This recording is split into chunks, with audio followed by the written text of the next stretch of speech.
Hi viewers, welcome to our channel. ప్రస్తుతం మనతో పాటు భరద్వాజ్ గారు సీనియర్ జర్నలిస్ట్ ఉన్నారు. వారితో ఒకసారి మాట్లాడదాం. సార్ నమస్కారం. సార్ నమస్తే.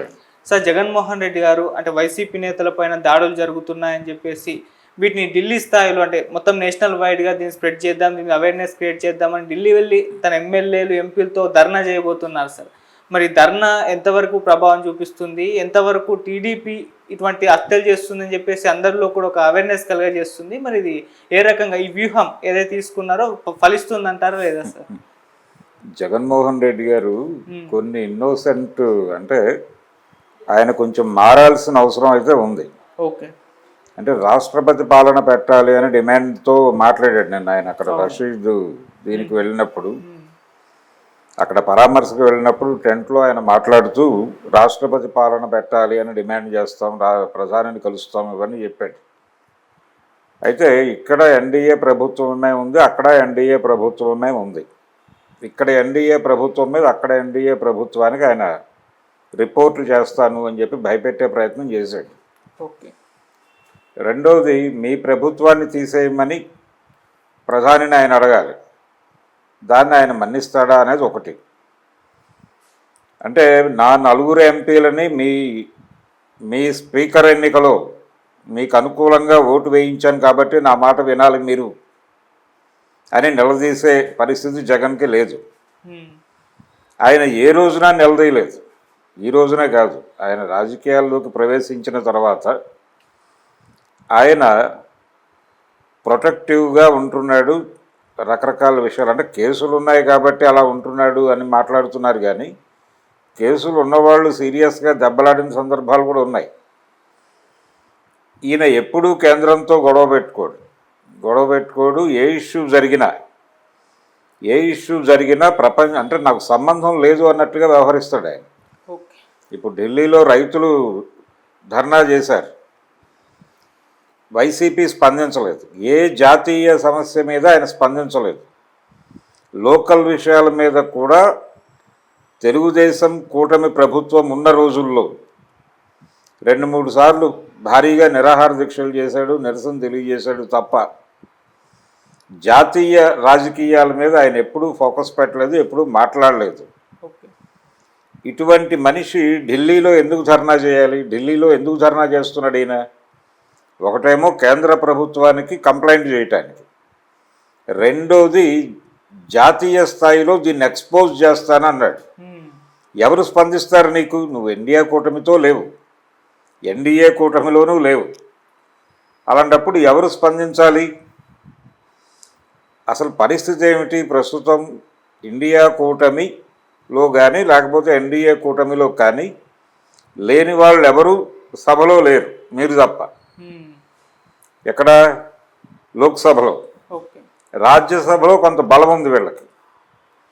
రాజ్యసభలో ఉన్నటువంటి బలం ఇది కేంద్ర ప్రభుత్వానికి అవసరం కాబట్టి, బిల్లులు పాస్ చేసుకోవడానికి అవసరం కాబట్టి కొంత నా మాట వింటుంది అని అనుకుంటున్నాడు ఆయన. కానీ వాళ్ళ బంధం కీలకం. చంద్రబాబుతో ప్రయాణం చేయటం అనేది వాళ్ళకి అవసరం. ఏం చెప్తారు? ఒకవేళ ఈయన ప్రధానమంత్రి దగ్గరికి వెళ్ళినా, అమిత్ షా దగ్గరికి వెళ్ళినా ఏం చెప్తారు? రేపు పొద్దున ఈయన ధర్నా చేస్తాడు, మద్దతు తెలియజేసే పార్టీలు ఏవి ఉండవు. కాంగ్రెస్ పార్టీ వచ్చి మద్దతు తెలియజేయదు. ఇండియా కూటమిలో ఉన్నటువంటి ఏ పార్టీ కూడా ఇతనికి మద్దతు తెలియజేయదు. ఎందుకు చెయ్యదు అంటే ఇండియా కూటమి లీడ్ చేస్తోంది కాంగ్రెస్ పార్టీ. కాంగ్రెస్ పార్టీ ప్రోగ్రామే జగన్మోహన్ రెడ్డిని అంటే వైఎస్ఆర్సీపీని ఆంధ్రాలో నాశనం చేస్తే తప్ప కాంగ్రెస్ పార్టీ ఎదగదు అనేటువంటి అభిప్రాయంతో ఉన్న పార్టీ అది. దాని నాయకత్వంలో నడుస్తున్నటువంటి కూటమి ఒకటి ఉంది అక్కడ. ఆ కూటమి నుంచి ఎవరు రారు ఇక్కడికి. ఇంకెవరు రావాలి? ఎన్డీఏ కూటమి నుంచి ఎవరు రారు. ఎందుకంటే ఇతను డిమాండే ఆంధ్రప్రదేశ్లో ఏర్పడినటువంటి ఎన్డీఏ ప్రభుత్వాన్ని రద్దు చేయాలి అనేది. రద్దు చేసి రాష్ట్రపతి పాలన పెట్టాలి. ఈ రాష్ట్రపతి పాలన పెట్టాలి అనే డిమాండ్ ఇలాంటి అంటే 36, 37 రాజకీయ హత్యలు జరిగాయి, ప్రతీకార దాడులు జరిగాయి, హత్యలు జరిగాయి కాబట్టి శాంతి భద్రతల సమస్య ఉత్పన్నమైంది. దీన్ని కన్సిడరేషన్లోకి తీసుకొని మీరు రాష్ట్రపతి పాలన పెట్టాలి అంటున్నాడు. నిజానికి ఇలాంటి డిమాండ్, ఇలాంటి సంఘటనలు జరిగిన ప్రతిసారి వస్తుంది. వంగవీటి మోహన్ రంగా హత్య జరిగినప్పుడు కూడా విజయవాడ తగలబడినప్పుడు కేశవరావు గారు వచ్చి అక్కడ కూర్చుని విజయవాడలో ఒక సినిమా డిస్ట్రిబ్యూటింగ్ కంపెనీ ఆఫీస్లో కూర్చున్నాడు ఆయన. మొత్తం విజయవాడ అంతా తగలబడిపోతుంటే అదొకటి సేఫ్ అని అక్కడ కూర్చున్నాడు. కూర్చుని ఆయన కూడా మీడియాతో ఇదే మాట అన్నాడు. సాయంత్రం బూటా సింగ్ వస్తున్నాడు అంత్యక్రియలకి కేంద్రం నుంచి, ఆయన రాగానే ఎన్టీఆర్ ప్రభుత్వాన్ని రద్దు చేసి రాష్ట్రపతి పాలన పెట్టేస్తున్నాడని ప్రకటించాడు ఆయన. బూటా సింగ్ రాలేదు, అంత్యక్రియలు జరిగిపోయినాయి, రాష్ట్రపతి పాలన కూడా పెట్టలేదు. ఓకే. కేశవరావు ఆ మాట అన్న తర్వాత వైఎస్ రాజశేఖర రెడ్డి వీళ్ళందరూ ఆ డిమాండ్ చేశారు. అప్పుడు ఏం జరగలేదు. కాబట్టి ఇలాంటి నిజానికి అది చాలా పెద్ద సంఘటన. చాలామంది నమ్మారు కూడా నిజంగానే బూటా సింగ్ వస్తున్నాడు అని. ఆ వాతావరణం ఉండింది. ఇప్పటి పరిస్థితి ఏంటి? ఈ జరుగుతున్నటువంటి హత్యలు, దాడులు, వీటికి సంబంధించి ఆయన చేయవలసిన పని ఏమిటంటే ఇప్పుడు ఢిల్లీ వెళ్ళి ధర్నా చేయడం కాదు, రాష్ట్రపతి పాలన పెట్టాలి ఇలాంటి డిమాండ్లు చేయటం కాదు ఆయన చేయవలసింది. అది పిచ్చి డిమాండే. ఇది మానేయాలి ముందు ఆయన. రెండోది, నా ఎస్సీ, నా ఎస్టీ, నా బీసీ అంటూ ఎన్నికల ప్రచారం చేశాడు ఆయన. ఆ ప్రచారంలోనే ఒక లోపం ఉంది.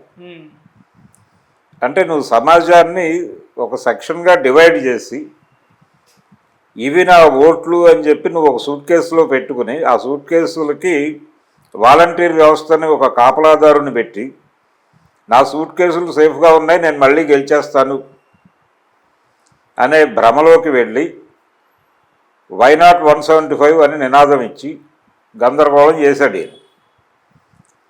ఇవి నా ఓట్లు సెక్యూర్ చేసుకున్నాను కాబట్టి నాకు ఇంకెవరితోనూ సంబంధం లేదు, ఎవరితోనూ పని లేదు, నిమిత్తం లేదు అన్నట్టుగా వ్యవహరించాడు ఆయన. ఇంట్లో పడుకున్నాడు, మేట నొక్కాం, డబ్బులు పడుతున్నాయి, వాళ్ళకి డబ్బులు వెళ్ళిపోతున్నాయి, సూట్ కేసుల్లో ఓట్లు హ్యాపీగా ఉన్నాయి. సూట్ కేసులు తెరవగానే ఇవన్నీ వెళ్ళి అక్కడ ఈవీఎంల మీద వాలి గుద్దేస్తాయి ఫ్యాన్కి, నేనే ముఖ్యమంత్రిని మళ్ళీ అనుకున్నాడు. ఓకే. అనుకుని ఏం చేశాడు? ఏదైతే ఓట్లు సెక్యూర్ చేసుకున్నాడో ఆ ఓట్ ఎవరిని సెక్యూర్ చేశాడో ఆయన ఓపెన్గా చెప్పాడు. అలా చెప్పకూడదు కదా, నీ ఇంటి రహస్యం నువ్వే ఇల్లెక్కి కూస్తే ఎలాగా? నేను వీళ్ళందరినీ సెక్యూర్ చేసుకున్నాను, నన్ను ఎవరు ఏం పెగ్గలరు అన్నట్టు మాట్లాడాడు ఆయన.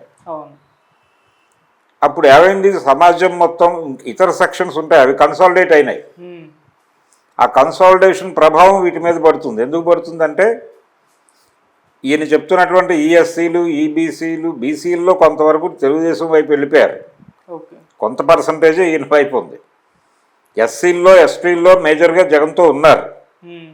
అయితే వీళ్ళందరూ ఎక్కడ పనిచేస్తారు? రోజువారీ వీళ్ళ జీవనం, నువ్వు ఇచ్చే సంక్షేమ పథకాల డబ్బులు వస్తాయి, ఓకే, కానీ వీళ్ళందరూ కూడా ఎక్కడ పనిచేస్తారు? నువ్వు ఎవరినైతే మార్జిన్లో గెంటేసావో ఆ ఓసీల ఇళ్లలో పనిచేస్తారు, వాళ్ళ ఫ్యాక్టరీల్లో పనిచేస్తారు, వాళ్ళతో రోజువారీ సంబంధాలు ఉంటాయి వీళ్ళకి.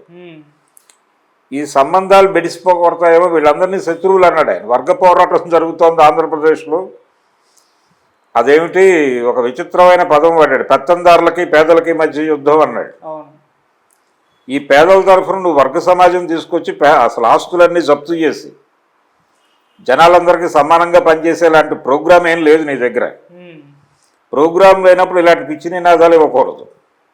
ఇచ్చినప్పుడు ఏమవుతుంది? వీళ్ళేమో జగన్తో ఉన్నట్టుగానే నటించారు. ఎందుకంటే జగన్తో ఉన్నట్టు నటించకపోతే ఈ సంక్షేమ పథకాల ఫలాలు రావు. అలాగని చెప్పి జగన్తోనే ఉంటే వీళ్ళు వ్యతిరేకం అవుతారు. ఎవరి దగ్గర అయితే వీళ్ళు పనిచేస్తున్నారో వాళ్ళు వ్యతిరేకం అవుతారు.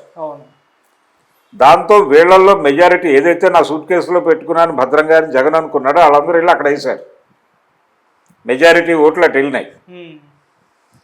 దాంతో దెబ్బతిన్నాడు ఈయన. అసలు ఆ సెక్యూర్ చేసుకున్నానని చెప్పడం ఎందుకు, మిగిలిన వాళ్ళతో నాకు పని లేదని చెప్పడం ఎందుకు? ఎలక్షన్ స్ట్రాటజీలోనే మిస్టేక్ ఉంది ఆయనకి.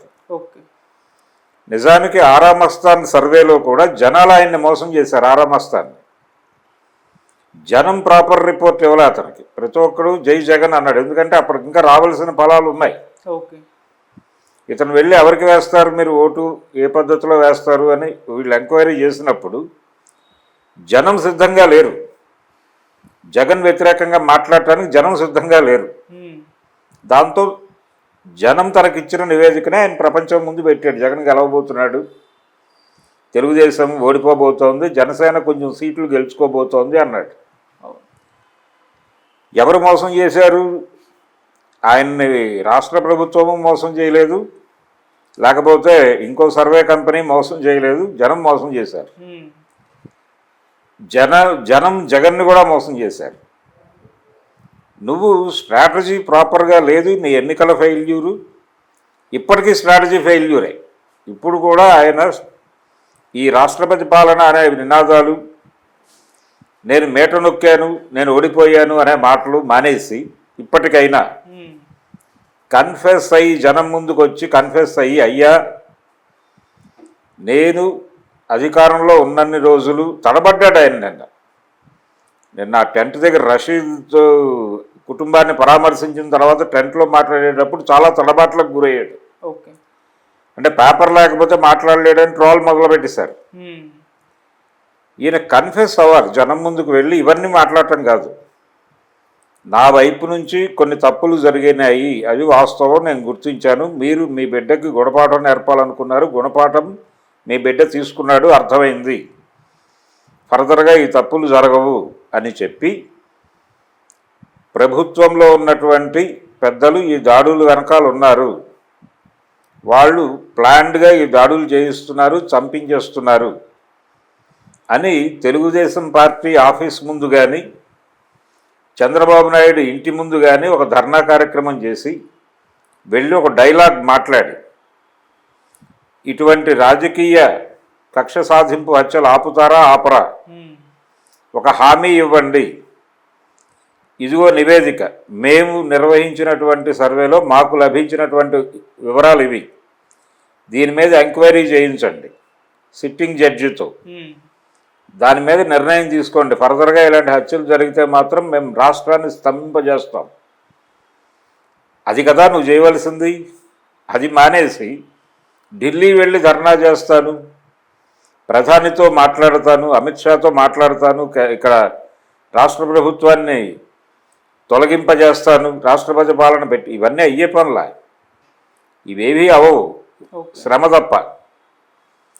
ఇక్కడి నుంచి ఎంపీలని ఎమ్మెల్యేలని అందరినీ తీసుకెళ్ళి అక్కడ ధర్నా చేయటం వల్ల ఏమీ ప్రయోజనం ఉండదు. జాతీయ స్థాయిలో ఈయనతో కలిసి వచ్చేటువంటి నాయకుడు ఎవడూ లేడు. ఎందుకు కలిసి రాడనేది నేను ఇందాకే చెప్పా. కేంద్ర ప్రభుత్వం ఈయన మాటలని పట్టించుకునే అవకాశం లేదు. రెండోది, నీ డిమాండే ఇబ్బందికరమైన డిమాండ్. రాష్ట్రపతి పాలన పెట్టడం అనేది అమాయకపు డిమాండ్. ఇది జనరల్గా మాట్లాడే డిమాండ్. ఇక్కడ మాట్లాడచ్చు, ఆయన టెంట్లో మాట్లాడేసాడు, అయిపోయింది. చంద్రబాబు ఇంటి ముందు కదా నువ్వు ధర్నా చేయాల్సింది, లేదా తెలుగుదేశం పార్టీ ఆఫీస్ ముందు కదా నువ్వు ధర్నా చేయాల్సింది. చనిపోయినప్పుడు ఆ బాడీని తీసుకుని ఒక హైవేని బ్లాక్ చేసి ప్రభుత్వం వచ్చి సమాధానం చెప్పాలి అని కూర్చుంటే ఎందుకు రాదు? ఇప్పుడు నందిగామ దగ్గర ఆ రోజుల్లో మార్కెటింగ్ శాఖ మంత్రి వెంకటేశ్వరరావు ఉండేవాడు. ఆయన గ్రామంలోనే ఒక దళితుడిని చంపేశారు, బల్ల అర్లప్ప అనేటువంటి దళితుడిని చంపేస్తే ఆ డెడ్ బాడీని తీసుకుని అప్పుడు అక్కడ ఉన్నటువంటి దళిత సంఘాలు వచ్చి హైదరాబాదు విజయవాడ హైవే మీద కూర్చున్నారు. వచ్చి మంత్రి సమాధానం చెప్తే కానీ బాడీని తీసుకెళ్ళమని. మొత్తం ట్రాఫిక్ జాము. ఫైనల్గా ప్రభుత్వం వెళ్ళి మాట్లాడి ఎంక్వైరీ కమిషన్ వేశారు. అది ఎలా ఎటు తేలింది, ఎవరిని దోషులు చేశారు, శిక్షలు పడ్డాయా లేదా అనేది వేరే గొడవ. నువ్వు చేయవలసిన పని అది. ఆ రషీద్ బాడీ తీసుకెళ్ళి ఒక చోట కూర్చో, ధర్నా చేయి, నువ్వు ప్రోగ్రాంలో ఉండు.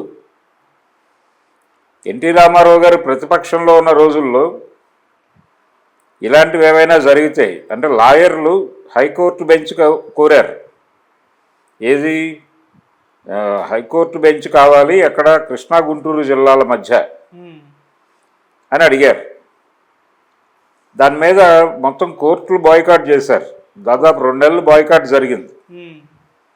వాళ్ళు టెంట్ వేసి కూర్చుంటే ఎన్టీఆర్ వచ్చి ఆ టెంట్లో కూర్చున్నాడు, పరామర్శించి వెళ్ళా, అక్కడ కూర్చున్నాడు ఆ రోజంతా. వచ్చిన వాళ్ళందరితోనూ ఈయనే మాట్లాడాడు. ఆ ఉద్యమం ఈయన నడిపిస్తున్న ఇమేజ్ ఇచ్చాడు. ఆయన ఏం కష్టపడలా. వాళ్ళు చేస్తున్న ఉద్యమంలోకి ఈయన వెళ్ళి కూర్చుని ఉమ్, అటెన్షన్ తన వైపు గ్రాబ్ చేసి ఆటోమేటిక్గా గ్రాబ్ అయిపోతుంది. నెల్లూరు జిల్లాలో మద్యపానం నిషేధం కోసం ఆవిడెవరో ఉద్యమం చేస్తుంటే రోసమ్మ అని ఆవిడ ఈయన వెళ్ళిపోయి అక్కడ కూర్చున్నాడు. అది కదా నువ్వు చేయవలసిన పని. ఇప్పుడు 89 నుంచి 94 మధ్య ఎన్టీ రామారావు గారు ఏం చేశాడో అది నువ్వు చేయాలి. ఇప్పుడు ఉమ్, చేస్తే ఆయనలాగానే 5 సంవత్సరాల తర్వాత తిరిగి అధికారంలోకి వస్తావు. ఓకే. ఈ డిమాండ్లు నువ్వు ఈ లోపు నువ్వు చేయవలసిన పని ఏమిటి? నీ కేసులు ఉన్నప్పటికీ ఎన్డీఏకి వ్యతిరేకంగా నువ్వు ఉండాలి. ఇక్కడ ఎన్డీఏకి నువ్వు వ్యతిరేకమే, కేంద్రంలో ఎన్డీఏతో మళ్ళీ స్నేహం ఎందుకు? అక్కడ కూడా శత్రుత్వమే ప్రకటించు. అరెస్టులు ఏం జరగవు. ఇంకొక ప్రచారం ఉంది నిజానికి ఏపీలో, జగన్ అభిమానుల్లో ఒక ఆందోళన ఉంది. అదేంటంటే తెలుగుదేశం పార్టీ కక్ష సాధింపు చర్యలు చేస్తున్న మాట వాస్తవమే, దాడులు జరుగుతున్నాయి. జగన్మోహన్ రెడ్డిని చంపేస్తారేమో ఈ 5 ఏళ్ల లోపు అనే భయం కూడా ఉంది. ఓకే. చాలా స్పష్టంగా ఓపెన్గా మాట్లాడుతున్నారు. అతను అభిమానించేటువంటి జనాలు ఉన్నారు. ఉమ్, మైనారిటీ సెక్షన్స్ నుంచి ఈ భయం వినిపించింది. నేను విన్నాను స్వయంగా. చంపేస్తారేమో ఇతన్ని అనేటువంటి ఒక భయం ఉంది. అంటే ఆ లెవెల్లో టెర్రరైజ్ చేయగలిగారు టీడీపీ వాళ్ళు. టీడీపీ సక్సెస్ ఎక్కడుందంటే, ఏ ఓట్ బ్యాంక్ని అయితే ఈయన సెక్యూర్ చేసుకున్నాడో ఆ ఓట్ బ్యాంక్ని భయపెట్టారు వాళ్ళు.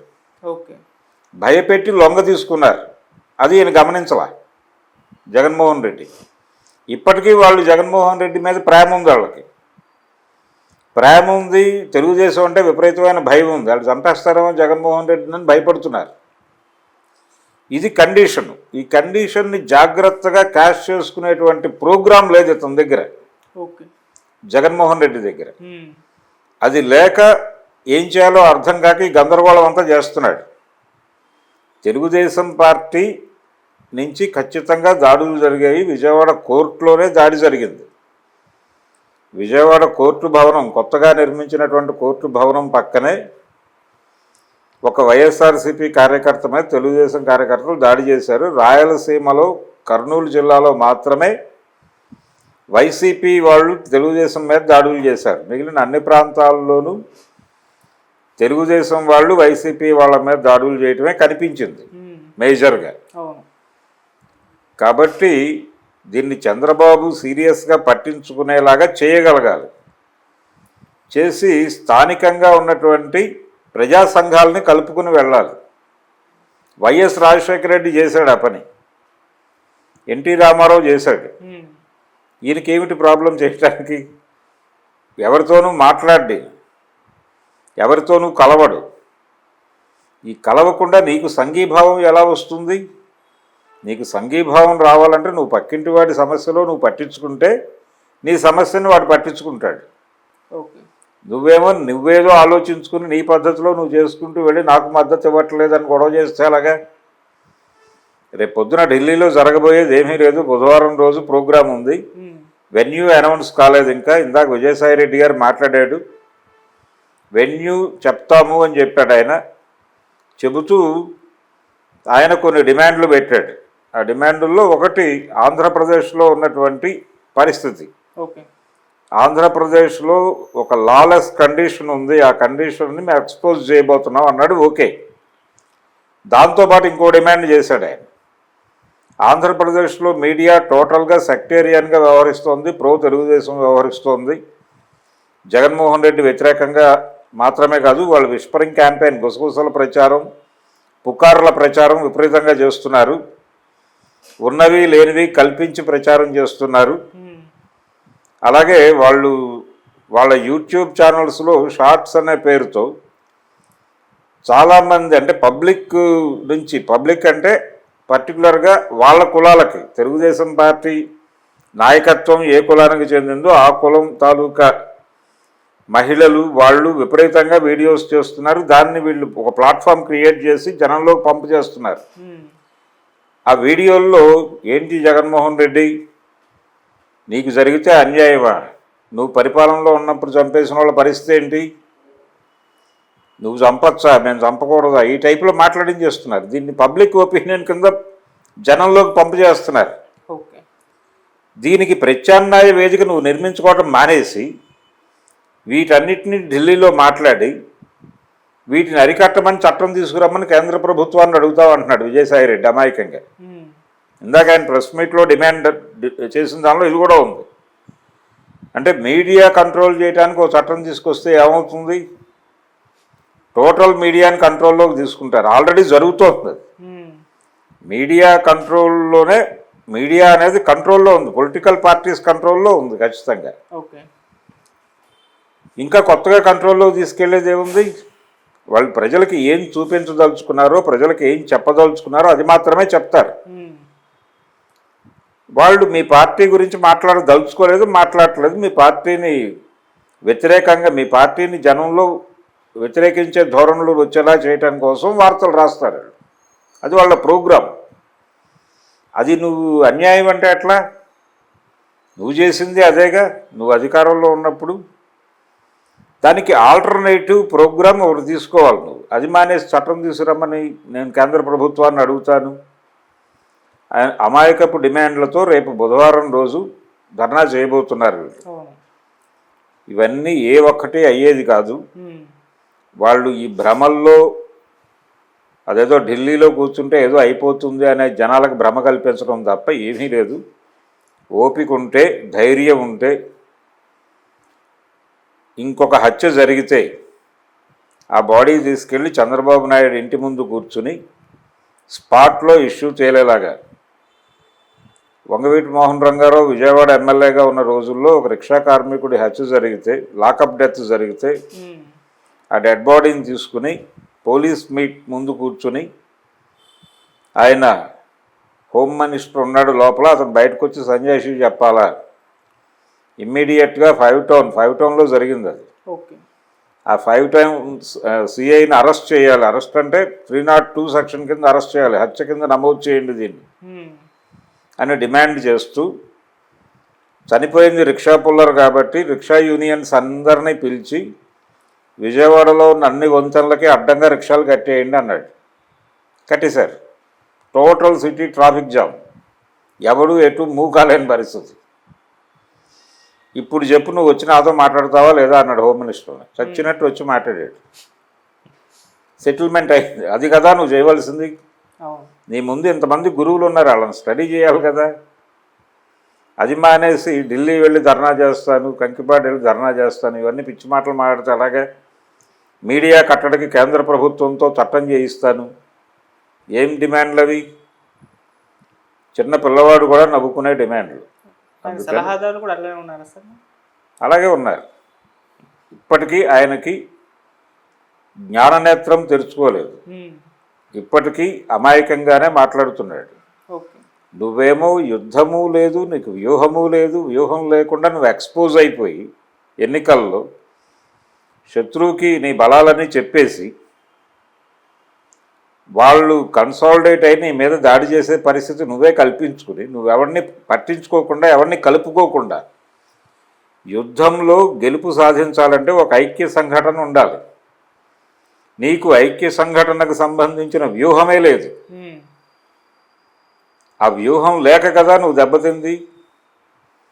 నువ్వు కాన్సన్ట్రేట్ చేసి అవతల పార్టీని దెబ్బ కొట్టడానికి ఏం చేయాలి అనే వ్యూహాల్లో భాగంగానే కొన్ని సెక్షన్స్ని వాంటెడ్గా దూరం పెట్టావు. అవన్నీ కన్సాలిడేట్ అయినాయి. అవి కదా నీకు ఇబ్బంది కలిగించింది. ఇది ఈ ధోరణి వలన జరిగింది మనకు నష్టం అని ఇప్పటికే ఆత్మవిమర్శ చేసుకోవట్లే ఆయన. ఈవీఎంలు మేనేజ్ చేశారు, అది వేరే. చేస్తే చేసి ఉండొచ్చు కాక, జరిగి ఉండొచ్చు. ఒరిస్సాలోను ఆంధ్రప్రదేశ్లోను ఈవీఎం మేనేజ్మెంట్ డెఫినెట్గా జరిగింది, దానిలో అనుమానం ఏం లేదు. కానీ నీ ఓటు బ్యాంకు నీకు సాలిడ్గా పడలేదు అనేది వాస్తవం, దాన్ని గుర్తించాలి. దీనికి ప్రత్యామ్నాయంగా ఎప్పుడూ కూడా ప్లాన్ బి ఉండాలి. అవతల సెక్షన్స్ నుంచి మనం పోలరైజ్ చేయగలిగినటువంటి ఓట్ బ్యాంక్ ఏంటనేది నీకు ఒక వ్యూహం ఉండాలి, ఒక ఐక్య సంఘటన ఉండాలి. ఇవేమీ లేకుండా నేను రాజకీయ పార్టీ నడిపేస్తున్నాను, గెలిచేస్తానంటే ఎలా కుదురుతుంది? ఇప్పటికీ ఒక భ్రమలో ఉన్నాడు ఆయన.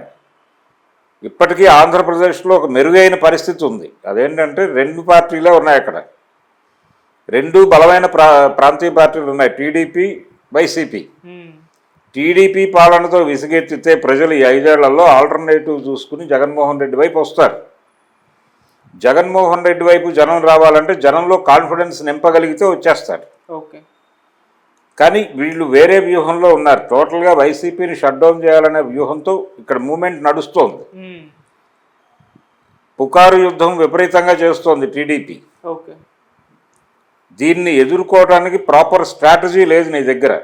ఎన్నికలలో ఎలాగైతే అమాయకంగా వ్యవహరించి దొరికిపోయావో ఇప్పటికీ అలాగే అమాయకంగా వ్యవహరిస్తున్నావు. నిన్ను చంపేస్తారేమో అని భయపడుతున్నారు మైనారిటీలు. వీళ్ళు ఢిల్లీ డిమాండ్లు ఆయనకేమీ ఉపయోగపడవు. Thank you so much sir. Thank you.